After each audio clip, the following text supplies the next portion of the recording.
नमस्कार, मैं हूं आपके साथ शिप्रा झा और आप देख रहे हैं बिहार का सबसे बड़ा बुलेटिन अपना बिहार। और बुलेटिन की शुरुआत सबसे बड़ी खबर के साथ करेंगे। सोशल मीडिया पर लालू प्रसाद की बेटी रोहिणी आचार्य ने पोस्ट करके अपना दर्द साझा किया है। रोहिणी की आंखों के आंसू सबको रुला गए।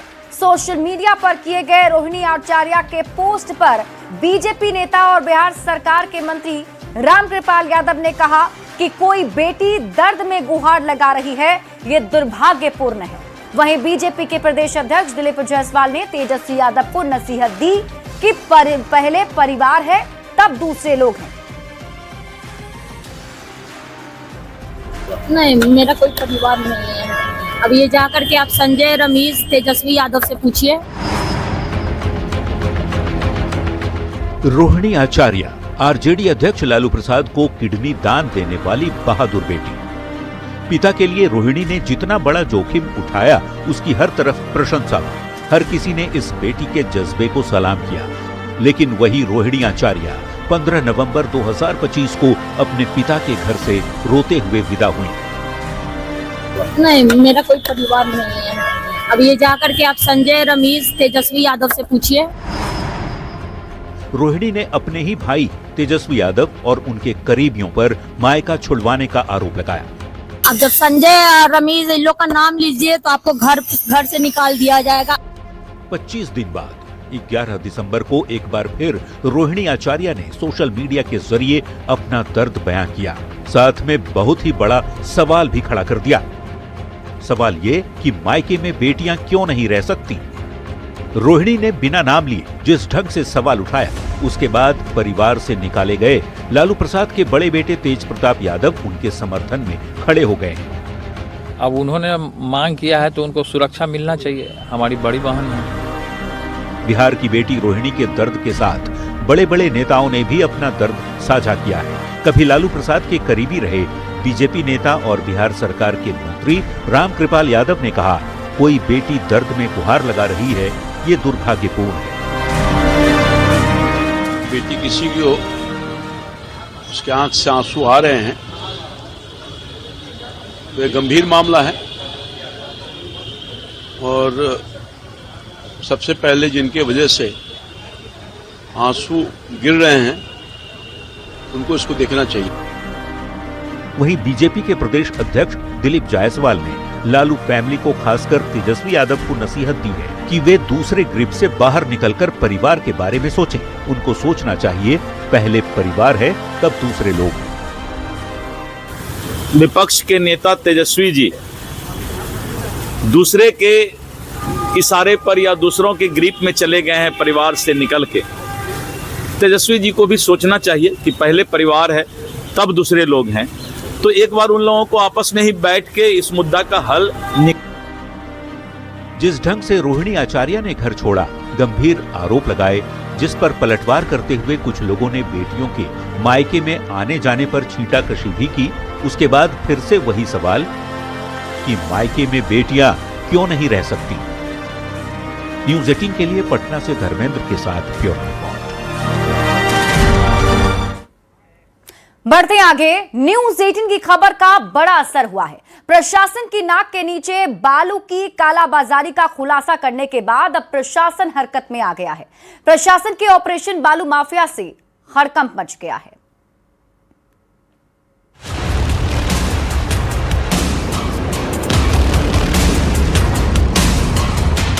न्यूज़ 18 ने कल ही आपको दिखाया था पटना में पीले सोने का कैसे अवैध कारोबार चल रहा है।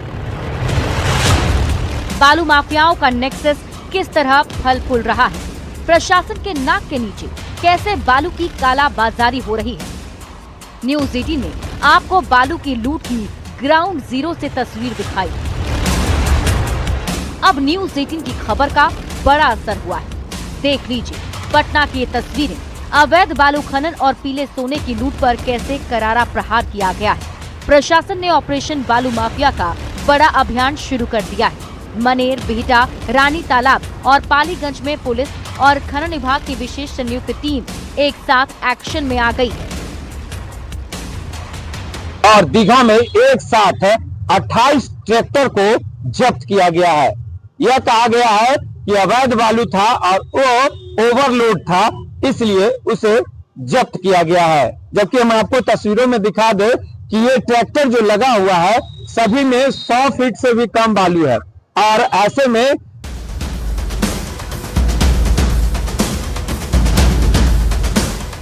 बालू माफियाओं के खिलाफ एक्शन के बाद हर तरफ हड़कंप मच गया है। पटना के बेऊर थाना इलाके में भी अवैध बालू खनन और परिवहन के खिलाफ बड़ी कार्रवाई हुई।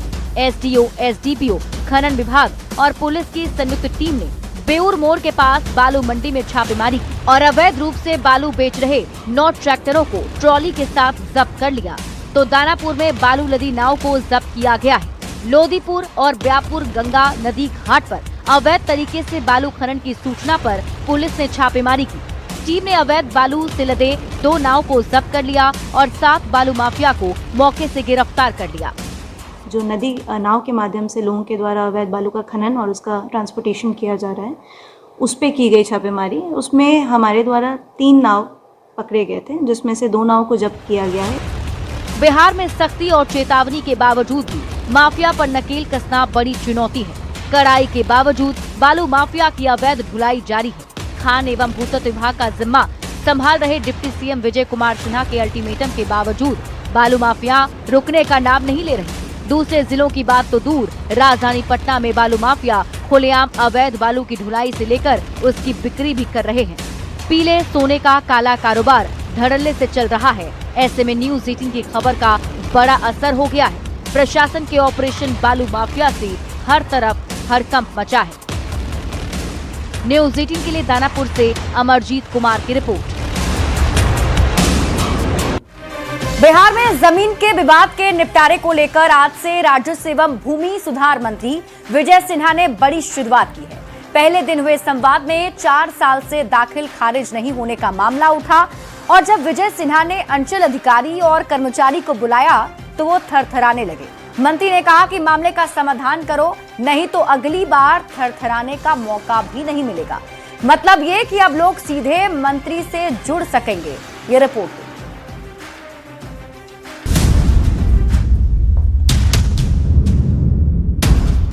जमीन विवाद। बिहार में सबसे ज्यादा हत्याएं जमीन विवाद में ही होती हैं। बिहार में जमीन के विवाद के निपटारे को लेकर राजस्व एवं भूमि सुधार मंत्री विजय सिन्हा ने बड़ी शुरुआत की है। समस्या के समाधान के लिए संवाद शुरू किया। इसी दौरान एक मामला फुलवारी शरीफ के जानीपुर का आया। पता चला 4 साल से दाखिल खारिज नहीं हुआ। मंत्री ने अंचल अधिकारी और कर्मचारी को बुलाया और पूछा, आवेदनकर्ता को पहचानते हैं या नहीं। आप इनको जानते हैं? आपसे भेंट है? जी सर। विभाग का सरकार की प्रतिष्ठा बढ़ानी है। मंत्री विजय सिन्हा के सामने खड़े होते ही कर्मचारी थरथराने लगे। नहीं, आप इनको ले लेंगे किसे लोग? कांपो नहीं, डरो नहीं। हम बैठे हैं समाधान के लिए। थरथरा रहे हैं।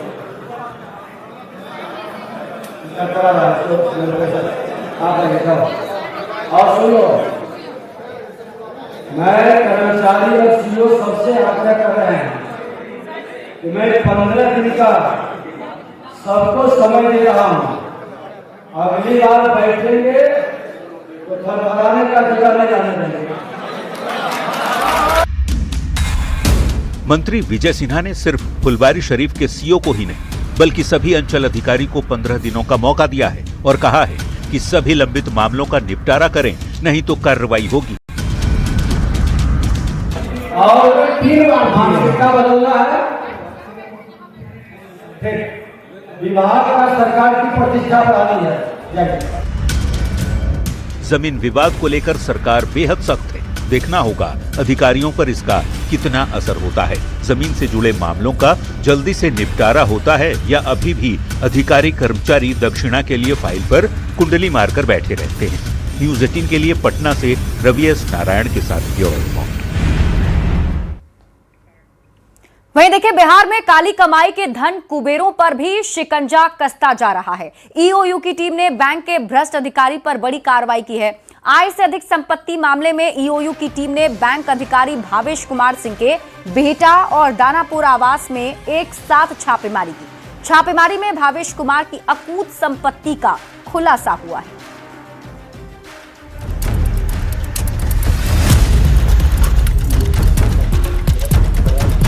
भ्रष्टाचार के खिलाफ नीतीश सरकार का प्रहार जारी है।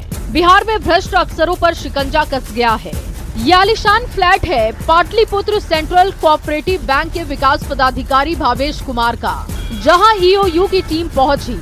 आय से अधिक संपत्ति मामले में ईओयू की टीम ने बैंक अधिकारी भावेश कुमार सिंह के बेहटा और दानापुर आवास में एक साथ छापेमारी की। छापेमारी में भावेश कुमार की अकूत संपत्ति का खुलासा हुआ। ईओयू की टीम को कई अहम दस्तावेज और कैश बरामद हुए। सूत्रों की माने तो रेड के दौरान बैंक से जुड़े ट्रांजैक्शन पेपर्स, जमीन जायदाद के कागजात और संदिग्ध फाइलें बरामद की गई। इसके अलावा ईओयू ने भारी मात्रा में कैश भी बरामद किया।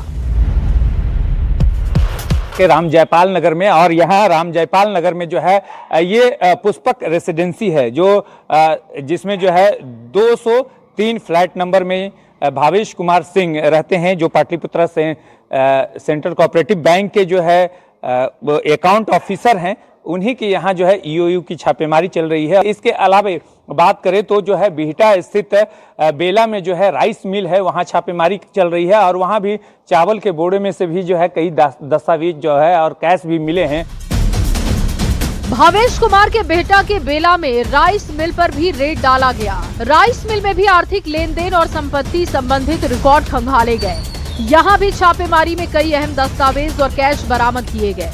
छापेमारी के दौरान मिले सभी दस्तावेजों की जांच की जा रही है। शुरुआती जांच में ही ईओयू को कई ऐसे सुराग मिले जिनसे अवैध संपत्ति के आरोप और मजबूत होते दिख रहे हैं। न्यूज़ 18 के लिए दानापुर से अमरजीत कुमार की रिपोर्ट। और देखिए, बिहार के लाल और क्रिकेट का उभरता सितारा वैभव सूर्यवंशी ने एक और रिकॉर्ड ध्वस्त करते हुए अंडर 19 एशिया कप में करियर की सबसे बड़ी पारी खेली है।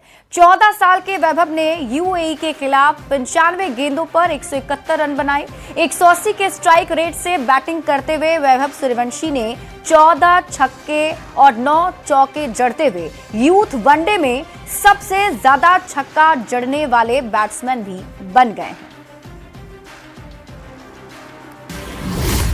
95 गेंद, 171 रन। वैभव सूर्यवंशी के तूफान में उड़ा यूएई। क्रिकेट का वैभव अकेले विरोधी पर भारी। समस्तीपुर के लाल वैभव सूर्यवंशी ने आज अंडर 19 एशिया कप में एक बार फिर कमाल कर दिया है। 9 चौके और 14 छक्के की मदद से वैभव ने 95 बॉल पर 171 रन की जबरदस्त पारी खेली और एक बार फिर अपने तमाम प्रशंसकों को खुशी का इजहार करने का मौका दिया है। वैभव के शानदार प्रदर्शन को लेकर उनके गृह जिले समस्तीपुर में भी खुशी देखने को मिल रही है। समस्तीपुर पटेल मैदान की जिस क्रिकेट एकेडमी से उन्होंने क्रिकेट की शुरुआत की, वहां के लोग भी काफी खुश हैं। तमाम बच्चे जो वहां प्रैक्टिस करते हैं उन्होंने भी खुशी का इजहार किया है। साथ ही उनके शुरुआती कोच ब्रजेश झा ने वैभव के इस प्रदर्शन पर खुशी जताई। वैभव के कोच ने कहा, आज 200 मारना था लेकिन वो उसे चूक गया, आगे वो जरूर मारेगा। 3 एशिया कप में एक बार फिर समस्तीपुर के लाल वैभव सूर्यवंशी ने धमाल मचाया है और ये वही क्रिकेट एकेडमी समस्तीपुर का है जहां पर वैभव ने अपने खेल की शुरुआत की थी और अभी भी यहां पे बच्चे प्रैक्टिस कर रहे हैं। और ये तस्वीर उनके कोच भी यहाँ मौजूद है और ये तस्वीर देख सकते हैं उसी कैंप के है। तमाम बच्चे यहां पे तैयारी कर रहे हैं और वैभव के कोच यहां पे हैं ब्रजेश झा। क्या कहेंगे आज के प्रदर्शन पर? बहुत अच्छा लग रहा है कि एक तो रिकॉर्ड इनिंग खेला है लेकिन 200 रन करना चाहिए था। मैं मैच देख रहा था, लगा कि मुझे थोड़ा सा थक सा गया है, बट लेकिन चलिए फिर अगले मैच में वो कामयाबी 200 का भी पूरा कर लेगा यहाँ पे। और ये कैंप वैभव सूर्यवंशी इसी कैंप में खेलते थे और यहाँ के जो कुछ बच्चे हैं, क्या आज खेल देखे थे वैभव का? हाँ, बहुत अच्छी खेले, बहुत अच्छा। कैसा रहा? बहुत अच्छा। क्या कुछ अच्छा लगा? सब कुछ, उनका शॉट सिलेक्शन, बैटिंग सब अच्छा लगा। अच्छा लगा। हाँ। तो आगे खेलना है? हाँ, इंडिया खेलना है। इंडिया खेलना। तो ये बच्चे हैं कैंप के जो वैभव के तरह ही इंडिया खेलना चाहते हैं और हर कोई उनके खेल की प्रशंसा कर रहे हैं। Mukesh Kumar, news 18 network, Samastipur.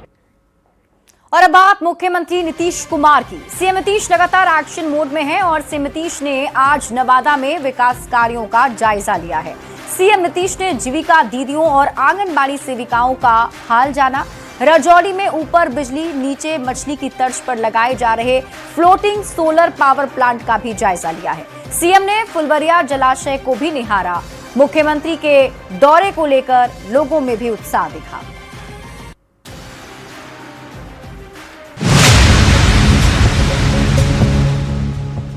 नई सरकार बनने के बाद नीतीश कुमार लगातार एक्टिव हैं। गुरुवार को नीतीश कुमार मोतिहारी में थे तो शुक्रवार को सीएम ने नवादा को बड़ी सौगात दे दी। सीएम नीतीश की तस्वीरें खास है। सीएम नीतीश एक बार फिर जीविका दीदियों और आंगनबाड़ी सेविकाओं के बीच हैं। नीतीश कुमार जीविका दीदियों का हौसला बढ़ा रहे हैं, उनका हाल चाल जान रहे हैं। जिन जीविका दीदियों ने सीएम नीतीश कुमार को चुनाव में प्रचंड जीत दिलाई, सीएम नीतीश आज उन्हीं दीदियों के साथ हैं। सीएम हाथ हिलाकर सबका अभिवादन कर रहे हैं तो सभी दीदियां भी सीएम नीतीश कुमार का आभार जता रही हैं। सीएम ने यहां 137 जीविका स्वयं सहायता समूह को 1,29,00,000 का चेक भी दिया। सीएम ने जीविका दीदियों के मेहनत और लगन को सलाम किया। अब ये अद्भुत तस्वीरें हैं फुलवरिया जलाशय की। सीएम नीतीश कुमार फुलवरिया जलाशय को निहार रहे हैं। यहाँ सीएम ने फ्लोटिंग सोलर पावर प्लांट का जायजा भी लिया। फ्लोटिंग सोलर पावर प्लांट अपने आप में तकनीक की मिसाल है। यहाँ से 10 मेगावाट बिजली का उत्पादन होगा। रजौली बिहार की तीसरी जगह है जहाँ सोलर फ्लोटिंग पावर प्लांट बनाया गया है। फुलवरिया जलाशय में ऊपर बिजली नीचे मछली की तर्ज पर सोलर पावर प्लांट लगाया गया है। फुलवरिया जलाशय 30 एकड़ में फैला हुआ है और इस जलाशय से आसपास के 90 गाँव में जलापूर्ति की जा रही है। सीएम नीतीश ने फुलवरिया जलाशय में 182 फिश केज वाला आधुनिक मत्स्य पालन मॉडल का भी जायजा लिया। नवादा में सीएम नीतीश कुमार केंद्र सरकार की तरफ से प्रस्तावित न्यूक्लियर पावर प्लांट की जगह को भी देखने पहुंचे। सीएम के नवादा दौरे के दौरान जबरदस्त उत्साह भी दिखा। जीविका दीदी और आंगनबाड़ी सेविकाओं के चेहरे खिले दिखे तो सीएम नीतीश भी हाथ जोड़कर सबका अभिवादन करते दिखे। न्यूज़ 18 के लिए नवादा से अनिल विशाल की रिपोर्ट। आरएलएम विधायक रामेश्वर महतो के सोशल मीडिया पोस्ट को पार्टी नेतृत्व से उनकी नाराजगी और तंज से जोड़ा जा रहा है, लेकिन उपेंद्र कुशवाहा की पार्टी आरएलएम की तरफ से विधायक दल के नेता माधव आनंद ने बयान दिया कि पार्टी में सब कुछ ठीक है और पार्टी अध्यक्ष उपेंद्र कुशवाहा के नेतृत्व में पार्टी एकजुट होकर काम कर रही है। विधानसभा सत्र के दौरान भी कई बार कहा था कि मेरी पार्टी पूरी तरह राष्ट्रीय अध्यक्ष जी के नेतृत्व में एकजुट है। कौन क्या कहते हैं नहीं कहते हैं, मीडिया में कैसी खबरें चल रही हैं, मुझे नहीं लगता है कि उस पर मुझे प्रतिक्रिया देने की आवश्यकता है। हम लोग राष्ट्रीय अध्यक्ष जी के नेतृत्व में लगातार काम कर रहे हैं। हम चारों विधायक राष्ट्रीय अध्यक्ष जी के नेतृत्व में आस्था व्यक्त करते हैं और पूरी तरह पार्टी एकजुट है, आगे भी एकजुट रहेगी और राष्ट्रीय अध्यक्ष जी के नेतृत्व में हम लोग लगातार काम कर रहे हैं और आगे भी काम करते रहेंगे। और अगली खबर आपको बेतिया से बताते हैं, जहां नौतन सामुदायिक स्वास्थ्य केंद्र में मरीजों के बेड पर कुत्ता बैठा हुआ नजर आया। मरीजों के लिए निर्धारित बेड अब कुत्तों का बसेरा बन गया है। अस्पताल परिसर में बेफिक्र घूमते और बेड पर आराम फरमाते कुत्तों की तस्वीर और वीडियो ने स्वास्थ्य विभाग की कार्यशैली पर सवाल उठाए। इस तरह की घटना अस्पताल की प्रबंधन की उदासीनता को दर्शाती है। हालांकि वायरल वीडियो की स्वतंत्र रूप से पुष्टि न्यूज़ 18 नहीं करता है, लेकिन जो तस्वीरें आपके टीवी स्क्रीन पर आपको दिखा रहे हैं उसमें आप देखिए, जो मरीज के लिए बेड होता है उस बेड पर कुत्ता आराम फरमा रहा है। और अगली खबर आपको जमुई से बताते हैं, जहां सदर प्रखंड के लखनपुर पंचायत के सभी किसान धान खरीदारी को लेकर परेशान हैं। दरअसल इस पंचायत में पैक्स के माध्यम से धान की खरीदारी नहीं हो रही है। गबन के कारण यहां के पैक्स पर रोक लग गई है। विभाग ने अभी तक इस पंचायत को दूसरी जगह टैग नहीं किया, जिसके कारण सरकारी एजेंसी के माध्यम से यहां के किसान सरकारी दाम पर धान नहीं बेच पा रहे। किसान मांग कर रहे हैं कि सरकारी कीमत पर उनके धान की बिक्री हो, इसका उपाय किया जाए। लखनपुर पंचायत के धान किसानों की परेशानी का जायजा लिया है न्यूज़ 18 संवाददाता केसी कुंदन ने।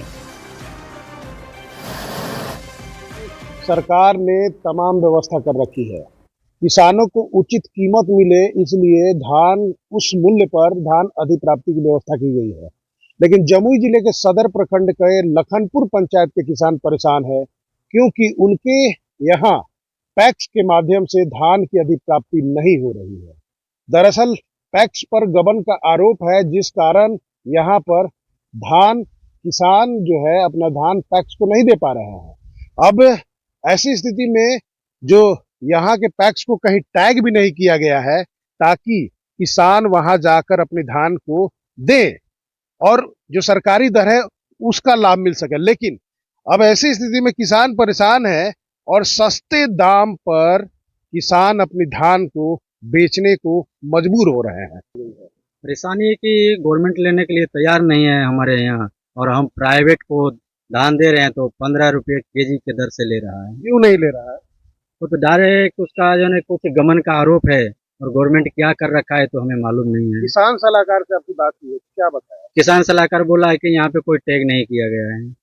धान कोई लेने वाला नहीं, हम लोग जो है सो खलिहान में ऐसे झाड़ झूर करके रखे हुए हैं, कुछ बोरे में बंद करके रखे हुए हैं, कुछ जो है ऐसे ढेरी लगा हुआ 15 रुपये केजी धान खोज रहा है। सरकार के रेट में जो है सो 23 रुपये कुछ पैसा है, लेकिन हमारे यहाँ जो है सो व्यापार लोग जो है सो 15 रुपये में खरीद। पैक्स में गए थे धान? पैक्स चालू ही नहीं है मेरे धान का जो है दर सही नहीं है। 15 रुपये दर से यहाँ मांगता है, उससे किसान क्या करेगा? कितना पैसा होगा उससे? इसलिए दिक्कत है किसान को। किसान सलाहकार से हमने बात किया है तो उसका सीधे तौर पर कहना है कि लखनपुर पैक्स को किसी दूसरे जगह टैग नहीं किया गया है, जिस कारण परेशानी हो रही है।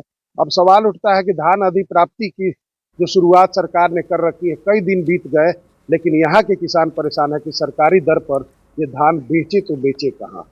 केसी कुंदन, न्यूज़ 18 जमुई। खबर आरा से है। आरा में पुलिस थाने में महिला बैरक का निर्माण किया जा रहा है। पुलिस थानों में महिला पुलिसकर्मी और पुलिस अधिकारियों के रहने की समस्या को लेकर महिला बैरक के निर्माण का फैसला लिया गया, जिससे महिला पुलिसकर्मी को फ्लैट के साथ सारी सुविधा मिलेगी। बता दें कि भोजपुर जिले के 23 थानों में महिला बैरक का निर्माण किया जा रहा है। जायजा लिया है न्यूज़ 18 संवाददाता चंदन कुमार ने। महिला पुलिसकर्मियों के लिए अच्छी खबर है, जहां की थाने में देखिए महिला बैरक का निर्माण किया जा रहा है। भोजपुर जिले के ये नवादा थाना में देखिए कैंपस में जो है महिला बैरक बनाया जा रहा है। वैसे अगर बात करें तो महिला पुलिसकर्मियों को थाने में रहने में काफ़ी परेशानी का सामना करना पड़ता था, जिसके बाद बिहार पुलिस मुख्यालय के निर्देश के बाद एक सुंदर महिला बैरक का निर्माण किया जा रहा है, जिसमें कि रूम से लेकर के और बेडरूम और किचन से लेकर के शौचालय तक की सुविधा उनको मिलेगी। और इससे सबसे बड़ा फ़ायदा ये होगा कि अब पुलिसकर्मियों को सीधे अब बाहर जा कर के उनको रहने की आवश्यकता नहीं होगी। उनको जो सारी सुविधाएं हैं वो थाने में ही मिल जाया करेंगी। उसको लेकर के देखिए ये सुंदर सा जो बैरक है, महिला बैरक, इसका निर्माण जोर शोर से चल रहा है। यहीं रहेंगी सारा व्यवस्था। इसमें क्या क्या व्यवस्था इसीलिए बन रहा है ताकि महिला पदाधिकारी हो या महिला पुलिसकर्मी हो, सारे लोग यहाँ पे रह सकें। इसमें क्या क्या है? शौचालय के अलावा इसमें सारे व्यवस्था इसमें रहेंगे, शौचालय वगैरह जो भी होता है, दैनिक यूज में जो भी होता है, किचन वगैरह सब रहेगा। अच्छा, मैंने अब रहने के लिए पूरा इंतजाम, अब थाने से बाहर उनको नहीं रहना पड़ेगा। जी। अच्छा, तो ये कब तक तैयार हो जाएगा? कितना रूम का ये बन रहा है? बहुत जोर शोर से लगा हुआ तैयारी, बहुत जल्दी है, अच्छा जल्दी पूरा हो जाएगा। इसमें 2 रूम है। अच्छा, और किचन है, स्टोर रूम है, और लैट्रिन बाथरूम 4 गो है। अच्छा, सीढ़ी रूम है और पूरा बड़ा हॉल है। अच्छा, तो इसको कब तक आप तैयार कर देंगे? लगभग फिनिशिंग करने में और 4-5 महीना लगेगा, पूरा ओके। अच्छा, इसका निर्माण कार्य पूरा कर लिया जाएगा और उसके बाद नए साल में इसको विधिवत रूप से रहने के लायक बना करके और उनको समर्पित कर दिया जाएगा। उसको लेकर के निर्माण कार्य तेज गति से चल रहा है। चंदन कुमार, न्यूज़ 18 भोजपुर। पिछले 1 साल में बिहार दवा आपूर्ति के मामले में देश भर में लगातार टॉप पर है और बिहार के मेडिसिन सप्लाई चेन की देश भर में चर्चा हो रही है। केंद्रीय रैंकिंग के तहत 12वें महीने फिर से बिहार को पहला स्थान मिला और स्वास्थ्य विभाग इसे निरंतर जारी रखने का भरोसा दे रहा है। स्वास्थ्य सचिव लोकेश कुमार सिंह ने न्यूज़ 18 से बातचीत में बताया कि मेडिकल कॉलेज से लेकर उप स्वास्थ्य केंद्र तक ऑनलाइन मॉनिटरिंग की व्यवस्था की गई है और सप्लाई चेन मजबूत किया गया। उन्होंने बताया कि बिहार को सर्वाधिक 81.6 अंक मिले हैं। सर, सप्लाई चेन कैसे काम कर रहा है और क्या लग रहा है फिर से रैंकिंग में जो नंबर 1 हुआ है, क्या वजह मानते हैं? देखिए, एक drug and vaccine distribution management system, ये भारत सरकार द्वारा एक व्यवस्था लागू की गई है। बिहार भी इस व्यवस्था के तहत अपने वैक्सीन को और ड्रग्स को नीचे तक सप्लाई करता है। तो इसमें लगभग भारत सरकार 10 इंडिकेटर पर एक प्रकार से अंक प्रदान करती है। तो उस अंक प्रदान करने के दृष्टिकोण से बिहार को एक लगभग 81.64 अंक है। इस कारण से बिहार अभी प्रथम स्थान पर इसमें दिख रहा है और ये कोई आज की व्यवस्था नहीं है, विगत 1 वर्ष से बिहार इस मामले में प्रथम स्थान पर है।